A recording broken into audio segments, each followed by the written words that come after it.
Well, it's been the same for something like 30 years. Unfortunately, it's got worse, in my view. From the early days of seeing the young people hanging from cranes, right away to the present time.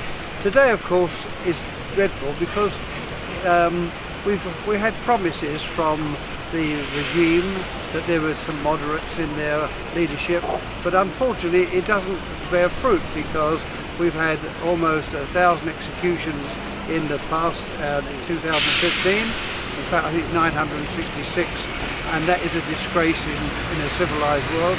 We should be able to, by now, say to the regime and the mullahs, this is wrong and you've got to stop. But unfortunately, people in places like behind us in Parliament here and across the world don't seem to see the things as clearly as they should. Their eyes are mainly on the advantages of getting their hands on some of the assets of Iran, and that really makes me sad because people shouldn't have to die in order that other people can thrive on the benefits of other countries. Having said all that, I live in hope. I hope that the United Nations once again will condemn what's going on. I hope that the United Nations will find some way of enforcing their views about the stabbings, the amputations, the eye gouging, the hangings and the executions of so many innocent people, and in particular those political prisoners who are being subjected to pressure on a daily basis. My thoughts, of course, are always about those people in Camp Liberty and formerly Camp Ashraf. To think people can be persecuted in the way they are in 2016 is really appalling, and we should be speaking out. That's why so many of my colleagues from all parties, it's not a political matter in terms of British politics and parties, the people in this place behind, they see quite clearly, and the majority for years have been saying, please world, do something about these people and relieve the pressure. I think that probably answers your question. Yeah, you did very well, but I have just a bit question. You and your colleagues have asked for punitive measures on various occasions against Iran, against regime, in British Parliament. In particular, the alarming situation of political prisoners such as Ja'far Azimzadeh and Narges Mohammadi. Can you please tell us about these activities? Well, you mentioned two very, very brave people who are suffering at the moment. Yes, we can ask the Parliament here, we can ask the United Nations, but as I said earlier, it's very difficult to get these people who are so bigoted and they are so vile in their corrupt way of governing that it's hard to see an end to it unless, of course, the world wakes up.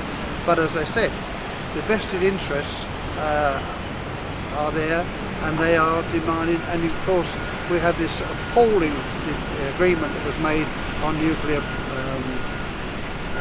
production, the nuclear program in Iran, and I can't for the life of me understand why any government would believe whatever they say. You mentioned those two gentlemen, Mohammed and the other chap. All I can say in a message, that if ever this gets through, that our thoughts and prayers are with them and for the people of Iran, that they should be given some relief from what's going on in this dreadful situation. Lord Clarke, how do you evaluate the alternative to this regime?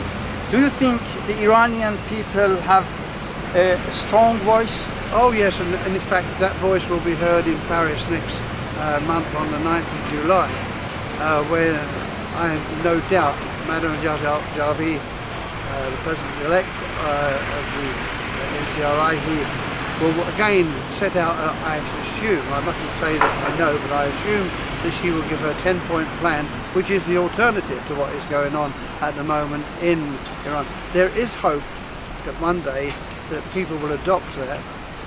It's the people of Iran that's got to adopt it, but I do understand the tremendous pressures that they're under. If they speak out, they're likely to be executed. Lord Clarke, I understand you are participating on the Iranian Resistance annual gathering in yeah. Paris in 9th July. Yes, I'll be there. What would be your message as a prominent British politician and a long-standing supporter of Iranian resistance? Well, I shall be there, please God, that I shall be fit enough to go. I'm not doing very well, but when I get there, I shall be saying the same as I've done on previous years.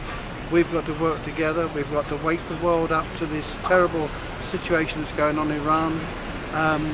Look to the future, look to the young people of Iran to change things, and that's what I'll be saying if I speak it in Paris. But as I say, there'll be tens of thousands of good Iranian people who will be demanding the things that people here in Parliament, they would be demanding. That is freedom, the right of free speech, the defence of human rights, and the solidarity with people who just want nothing but to live a normal, peaceful life. Thank you very much. Is that okay?